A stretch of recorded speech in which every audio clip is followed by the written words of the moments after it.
Oscar is always on right track. That is why fast track taxi app உடனே download பண்ணுங்க. Very good afternoon to all of you. Thiru R.N. Ravi, Honorable Governor of Tamil Nadu, a man of impeccable credentials and with exemplary track record of public service in various positions. You heard his address. I always believe in positivity, and we will move ahead with that positive approach. We do have sometimes headwinds. Headwinds are momentary. They are transient. They are never lasting.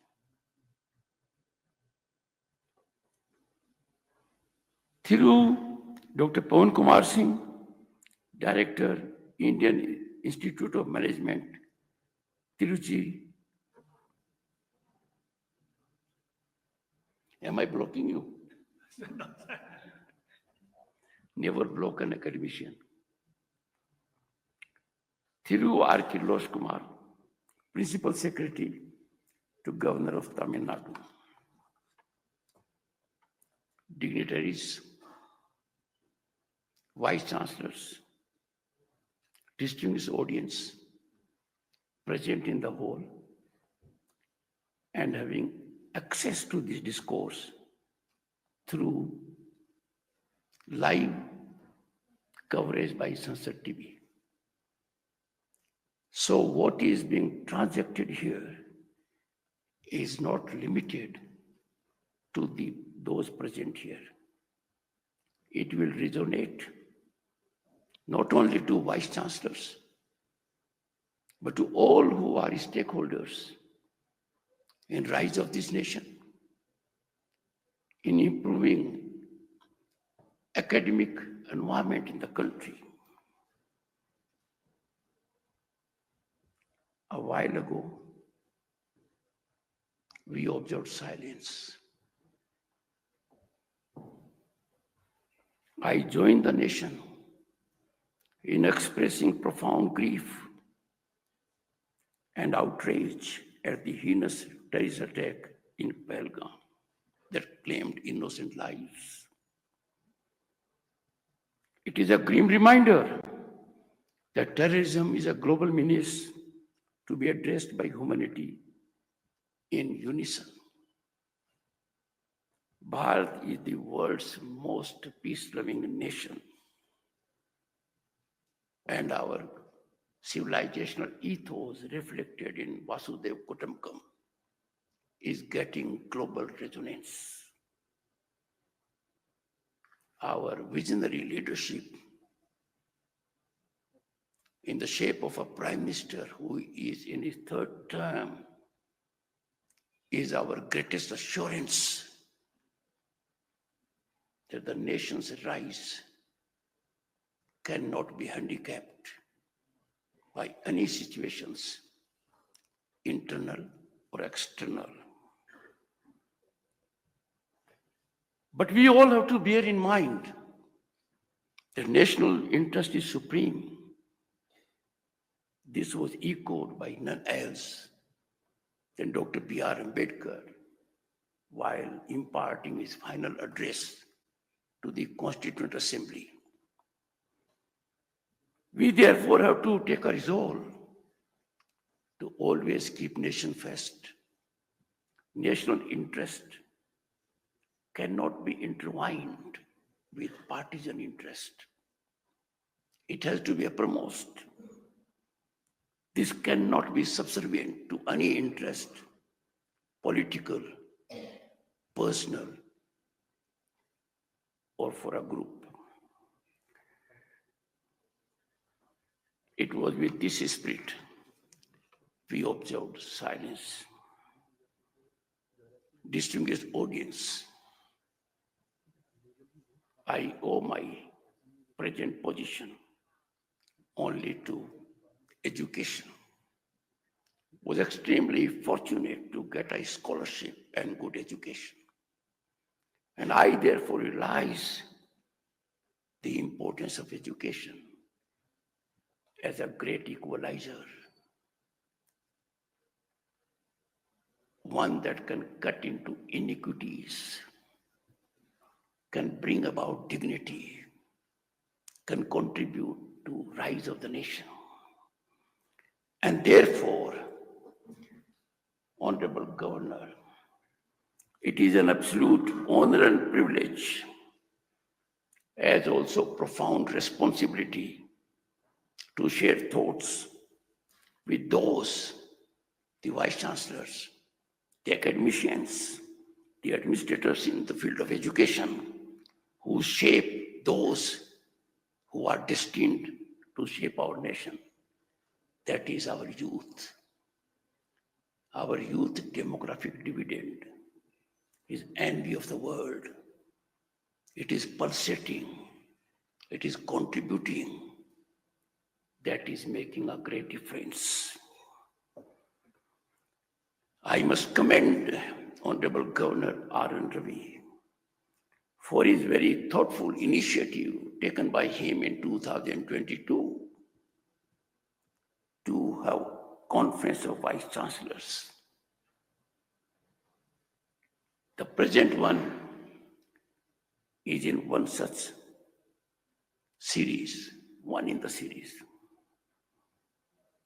I have no doubt the deliberations would be very fruitful, because when deliberations take place, dialogue takes place, when there is sharing of thoughts, sharing of problems, resolutions emerge, issues that require to be addressed, we get a way out. But I must commend Governor Ravi for another reason. He is doing this because it is his constitutional ordainment. He has taken oath under the Indian Constitution, under Article 159. His oath, as that of the Honorable President, is very significant. The oath he has taken as governor is to preserve, protect, and defend the Constitution and the law. By his oath, he is further enjoined to devote to the service and well-being of people of Tamil Nadu by organizing such events which are extremely relevant to the field of education. Governor Ravi is vindicating his oath. Distinguished audience, education is the most impactful transformative agent of change. And you all are aware, the only constant is change.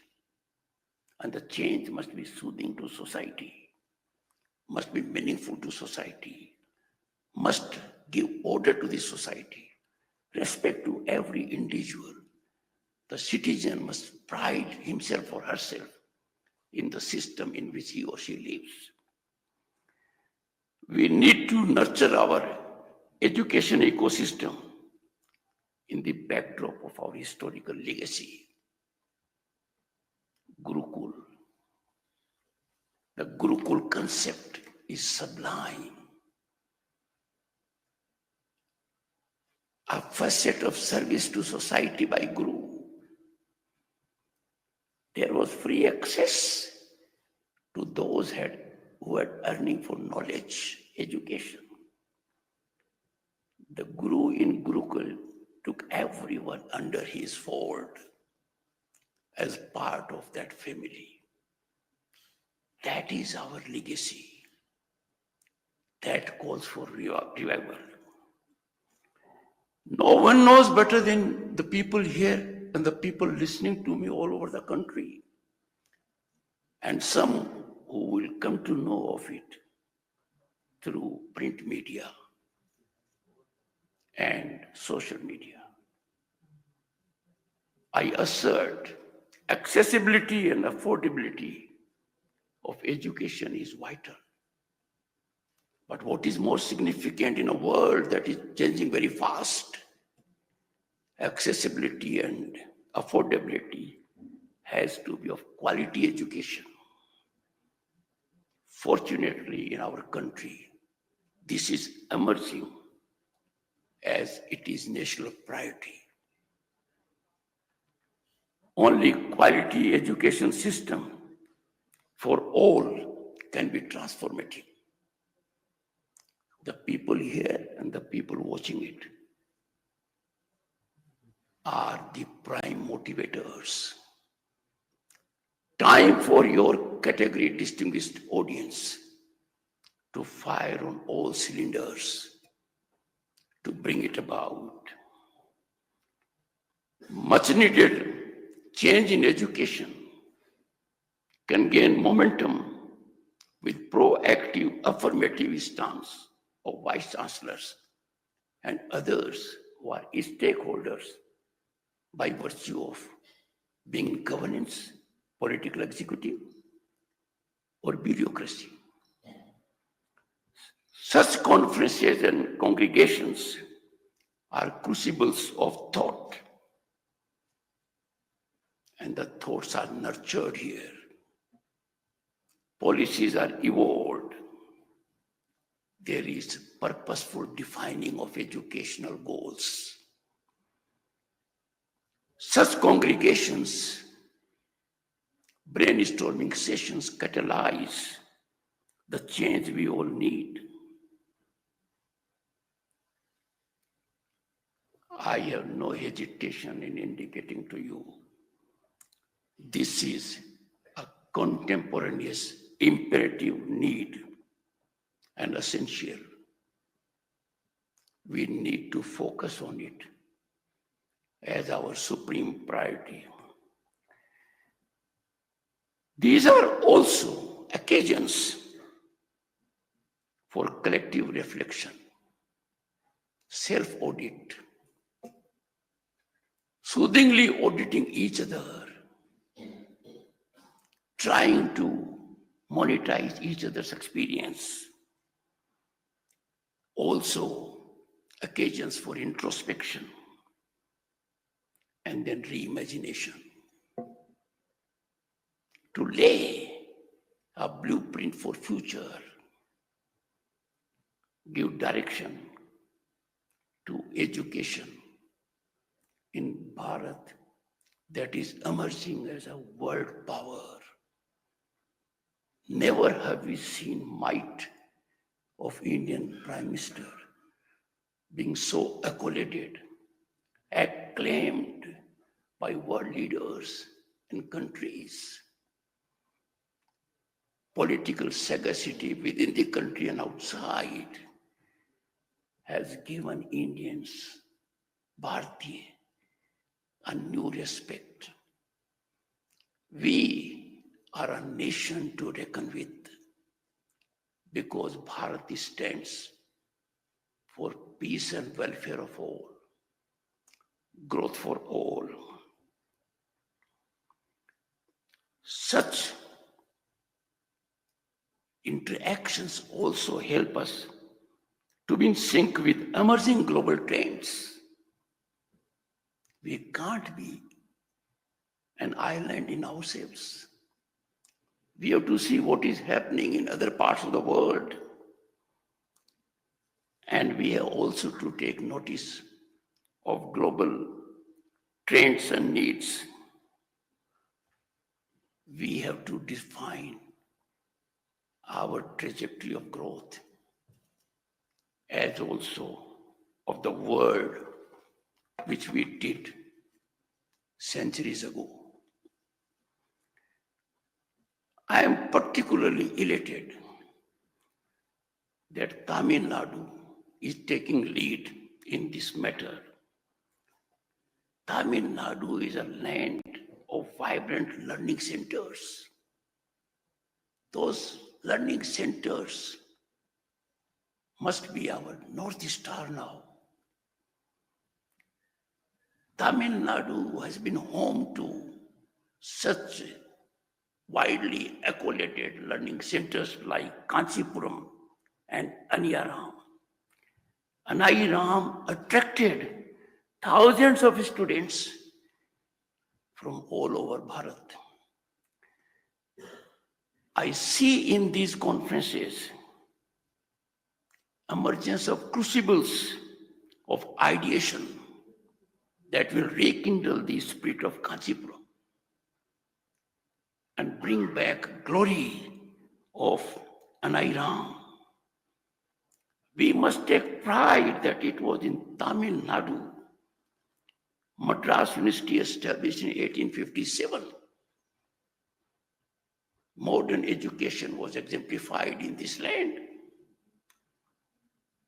And the university then and now has leadership in science, law, liberal education, and is reckoned as a prestigious institution throughout the country. Distinguished audience, research and development is now quintessential to progress. We can no longer depend to gain from research elsewhere. We have to be on our own strength. Our educational institutions, particularly universities, IIMs, IITs, institutes of excellence in science and otherwise, have to be laboratories of research and innovation.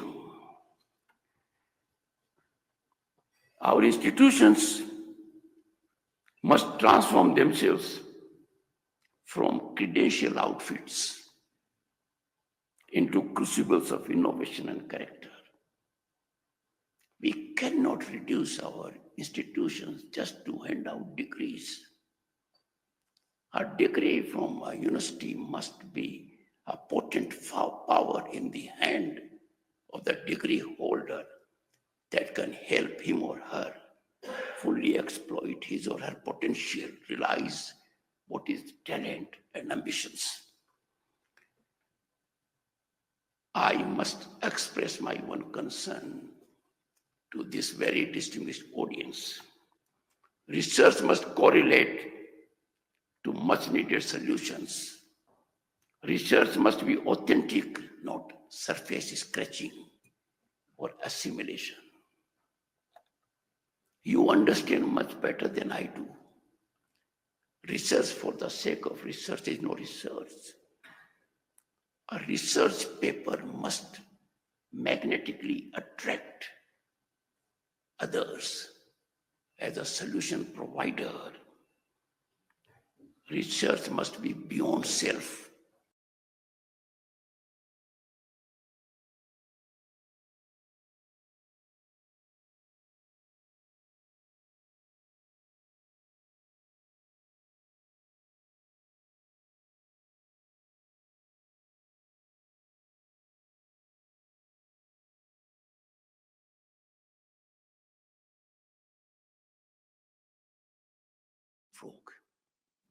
For leapfrogging to the education that our future generations would require, we would have a larger convergence of thought leaders, all stakeholders.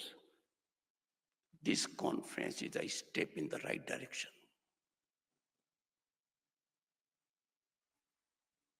Those present and those not present, all are gainers.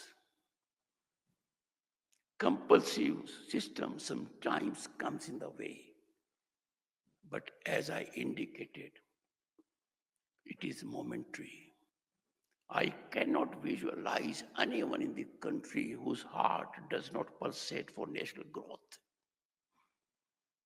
I have no doubt the benefits will be there. And therefore, Honorable Governor, this conference,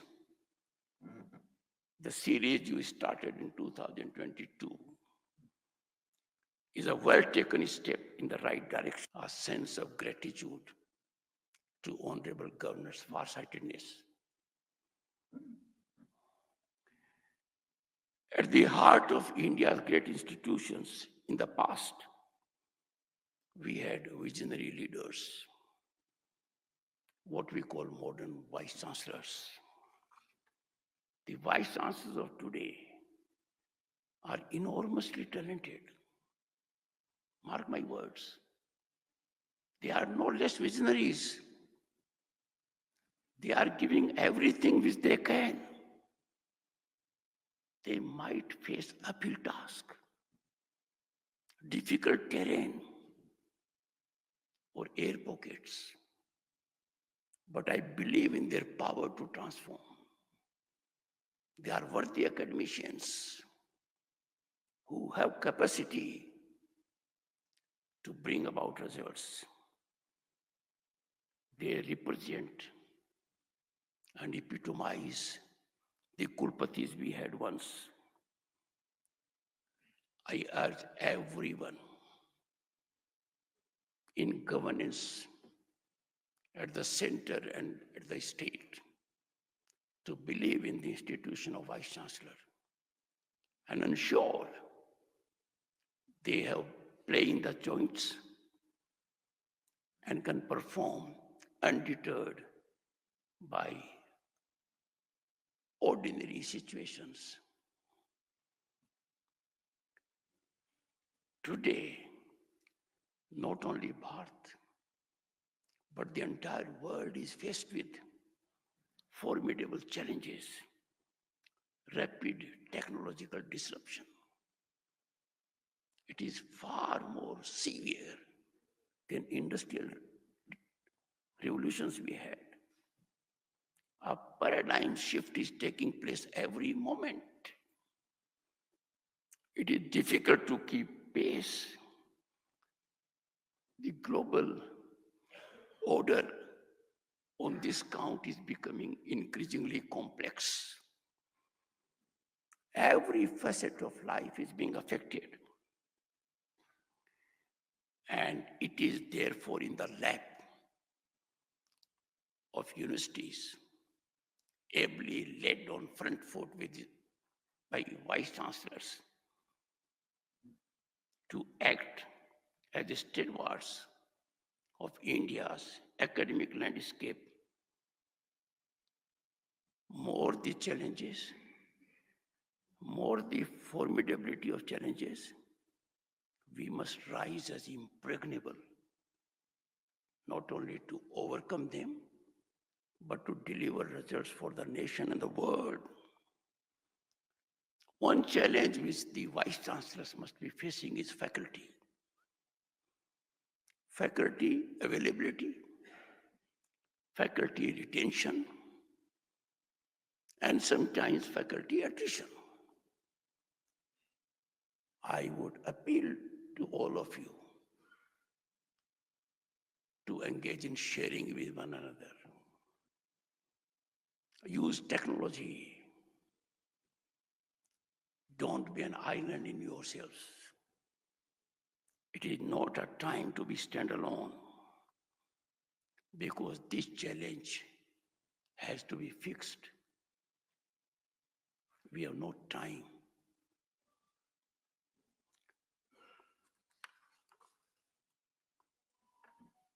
As I indicated, I emphasize, we are well past the era of standalone institutions.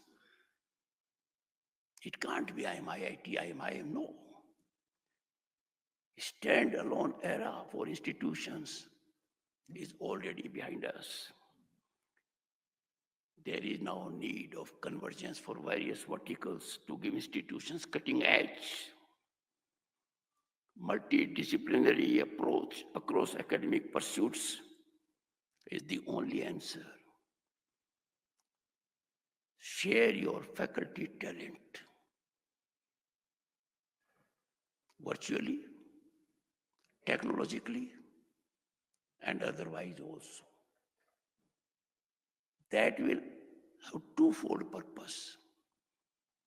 while giving it, you will be receiving also. The winds of innovation and change must have free passage in educational institutions. Evolve a mechanism. There has to be tolerance for varying ideas. Intolerance to a thought defines democracy the wrong way. The nectar of university is that a solo voice that has an opinion different than that of the majority is heard with deference by engaging in dialogue and discourse, not by being judgmental. I appeal from this very important platform, industry, business, commerce, and corporates. They must channelize their CSR funds to handhold universities, liberally fund research and innovation. There is a great need for emergence of greenfield institutions because new areas have come up suddenly. Disruptive technologies, artificial intelligence, blockchain, machine learning, they require a different kind of mindset. Space, oceanography, new areas are emerging. Growth in those areas can be sustained only when you cater to these sectors, skilled minds, trained minds. The more fundamental question which we all are aware, and that is, we must go back to our cultural roots of education also. It is multidimensional. We should, and why we should not? Our institutions must reclaim the glory of the past. On this count, I would share some concerns. Universities, institutions of excellence, and higher learning must assume the role as spaces of free thought and fearless ideation. Ideation is very vital. A concept emerges out of ideation. Execution is not difficult. Ideation requires brainstorming, exchange of varied opinions. And the challenges we face today, climate change, artificial intelligence, sustainability, they require interdisciplinary thinking and also ethical reasoning. It is only in our universities that we can go back to our Vedic knowledge, our civilizational wealth, a gold mine when it comes to ethics, innovation. We must foster campuses where intellectual risk is encouraged. Risk is required. A failure is not a failure you must impart to your students. A failure is a myth. A failure is a stepping stone to success. We must believe in discovery, innovation, and encourage people to engage into that activity. In the rapid shifting global landscape, universities cannot afford to be passive observers. You have to be change makers. You have to catalyze the change you need. And the change you need is the change society needs. Our curriculum must be designed to prepare students, not just to respond to change, but to lead the change, to define the trajectory of change, to see the change which we need, not the change that overtakes us. Our administrative structures must be a guiding principle to others. That is an attention not given for too long. Education must be distanced just from giving credentials, degrees. No, it must be purposive. It must serve societal causes. And therefore, there must be partnership with all stakeholders, the government, the industry, the society, the NGOs. And it must be beyond transactional purpose. It must be guided by the soul spirit to serve the nation. This collaborative approach is long overdue. I am sure you will bestow attention on this. Distinguished Vice-chancellors, your leadership must enable faculty and students to act not as mere recipients of institutional policy, but as co-creating it, as co-creators for our needs, present and future. We must learn to promote high-impact, high-risk research that tackles real-world problems. We must incentivize collaborators between universities, industries, and partner internationally also. Fortunately, the present government has shown a lot of focus on this. But above all, we must reintegrate research with teaching. If we look at our ancient model, what happened earlier in our institutions of great eminence that attracted global attention, we must separate inquiry from instruction. We must return to integrated spirit. Today's Bharat is different. We never imagined we will be in this shape.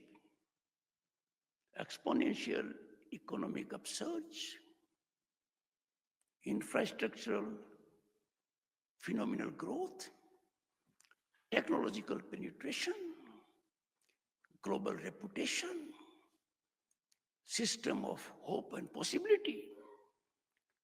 When this is the landscape, we must find way for ambitions of our youth to be satisfied. Right now there is mechanism, and I wish it is disseminated extensively in a revolutionary manner, from startups to space technology, from health innovation to green energy, from blue economy to space economy. The opportunity basket for our youth is enlarging day by day. They continually getting enlarged. But our youth continue to be in silos. They are not aware of these opportunities. And that is why we have mushroom growth of coaching classes. Every newspaper is having their advertisements. Please make our youth aware of the golden opportunities they have. Let me indicate one aspect. International Monetary Fund. And I know the shift that has taken place. In 1990, I was a union minister. And I knew the stance of IMF then. I know the stance of IMF now. IMF says India is a global destination of investment and opportunity. We need to tell our youth this accreditation, this validation is not for government jobs. It is for the opportunities that are in the basket of youth. We therefore need, distinguished Vice-chancellors, a paradigm shift from our youth job seeking to job creations. Now is the time for Bharat to create innovators and job givers. That transformation requires a Sarthi.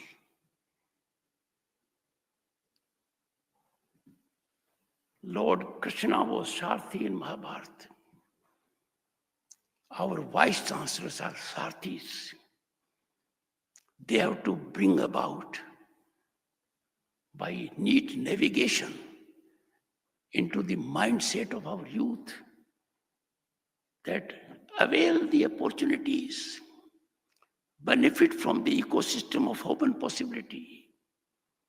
You can realize your talent and potential, fructify your ambition and dreams, because government has affirmative policies. And for this, the vice-chancellors are required to be proactive, and if I may say so, in absolute overdrive. It is concerning, and the government has done much to come out of it.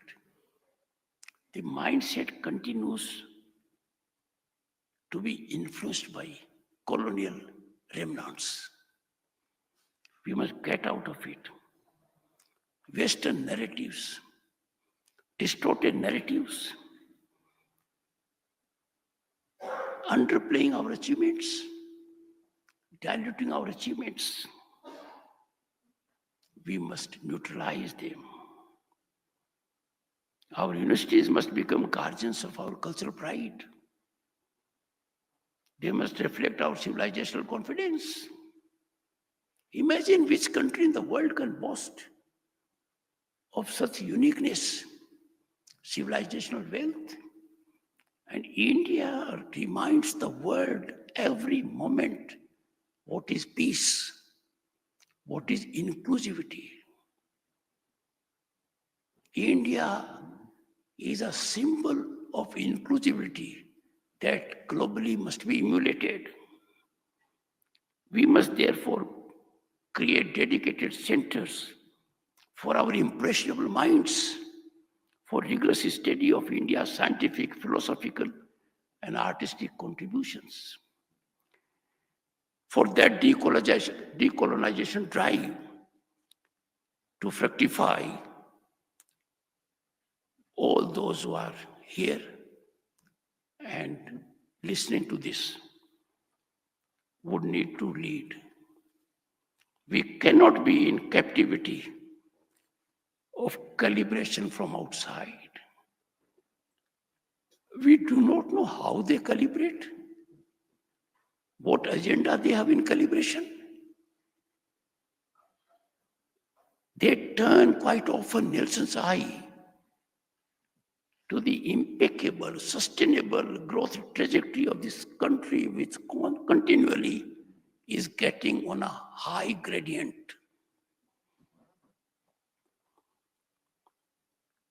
And to do this, the government has taken a great initiative.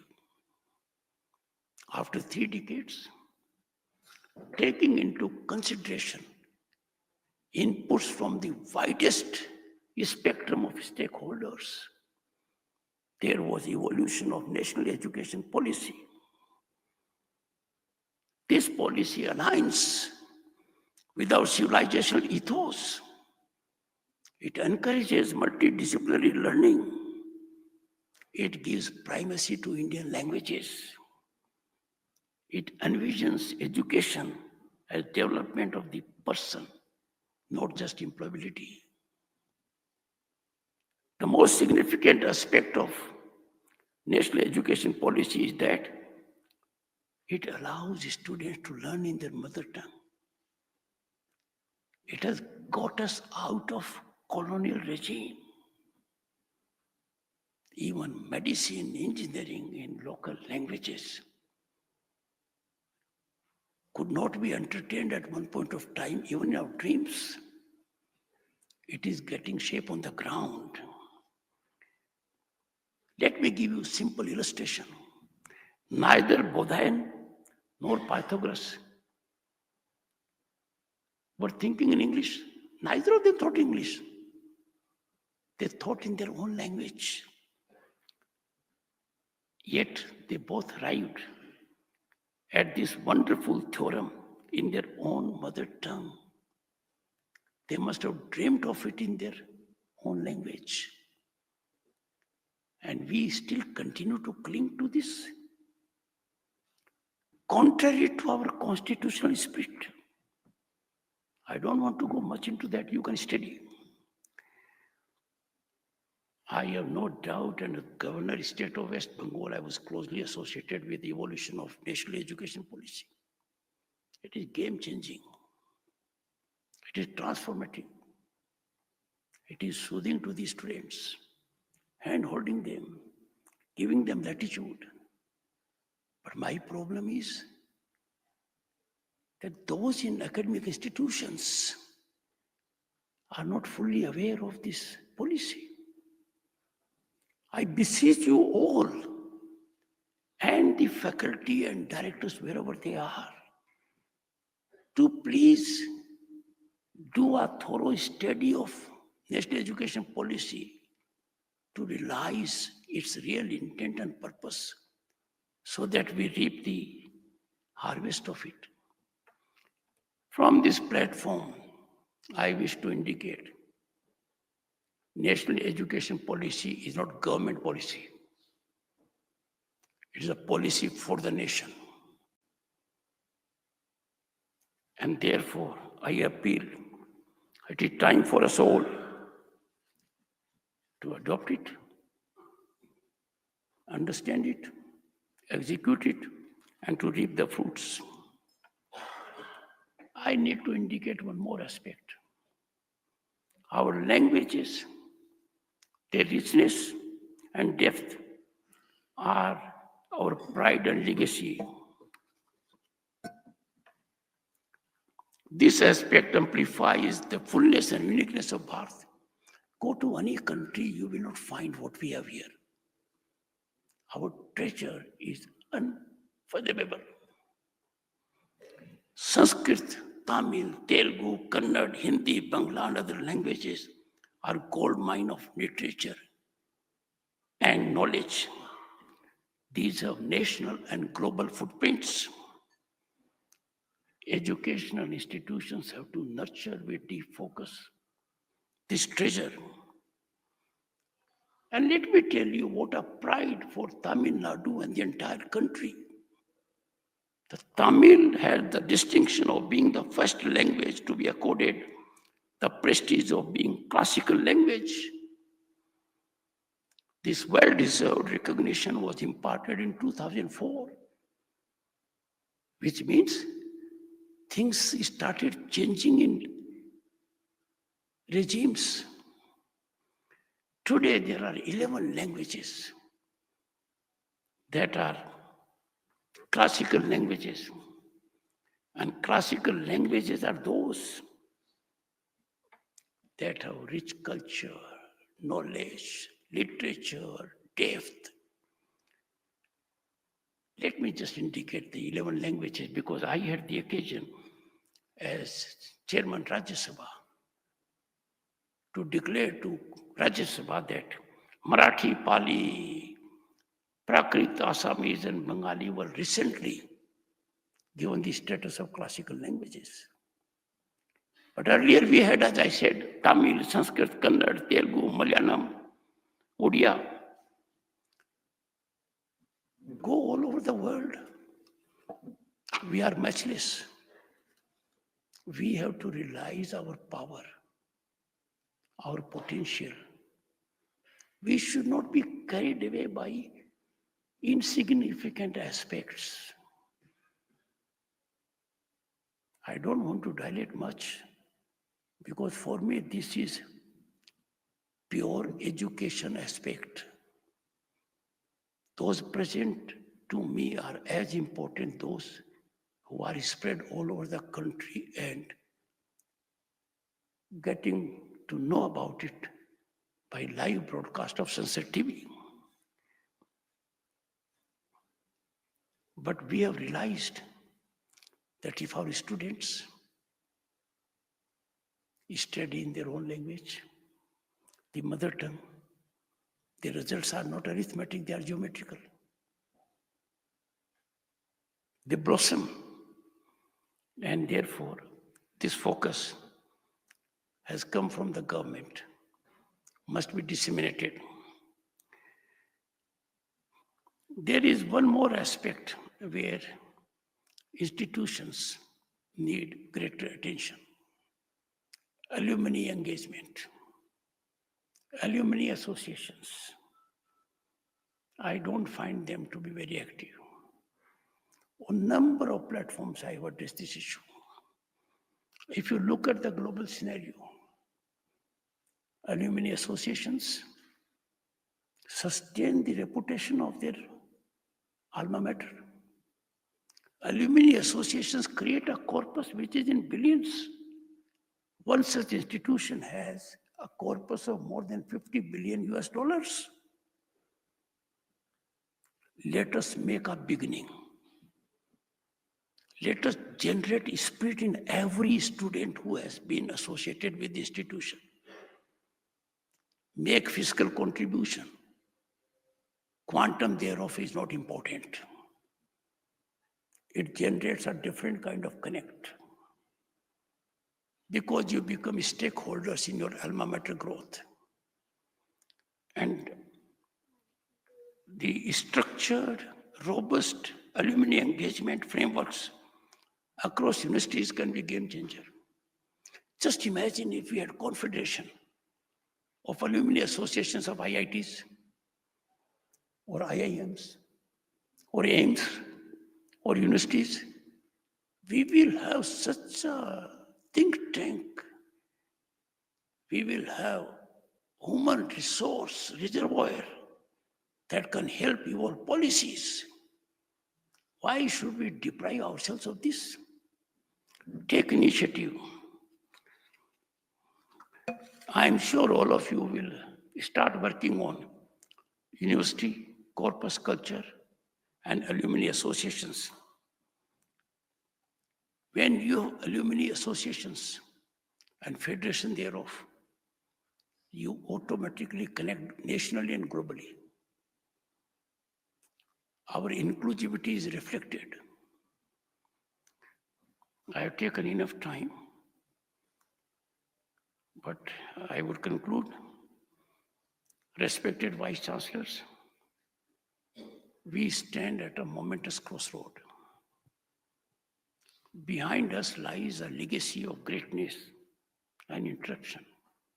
I say interruption because 1300 years ago we had Nalanda. It was blossoming. It was set on fire. Fire consumed precious books, continued for days. Ahead us is a path unwritten, but very promising, with huge potential. Can be game changer for the nation and the world. Nation is blossoming with hope and possibility, but it will be an ecosystem imparting for the entire globe if we take right steps now. Let us build institutions worthy of our civilizational past and having competency of meeting our present and future needs. And let us do it with wisdom and strength. Let us resolve to transform our universities into places of timeless knowledge and laboratories for timeless innovation. The intellectual revitalization is the highest category of renaissance. And that renaissance is awaiting Bharat. It is awaiting actions at your hand. Make Bharat super academic power, which would mean it will be a global research resource. It is not a dream. It is a destination, achievable, like Viksit Bharat. We will do it. If we could traverse our economy from fragile 5 to big 5 and now on way to big 3, nothing stops us from making Bharat Vishwaguru. Once again, I would like to impart a suggestion to Governor Ravi. Certain things must not be taken emotively. Those who could not make it must be having a situation. We must be understanding. We must appreciate everybody's presence. We must appreciate everybody's absence also. I am grateful for the patience you have shown. Thank you so much.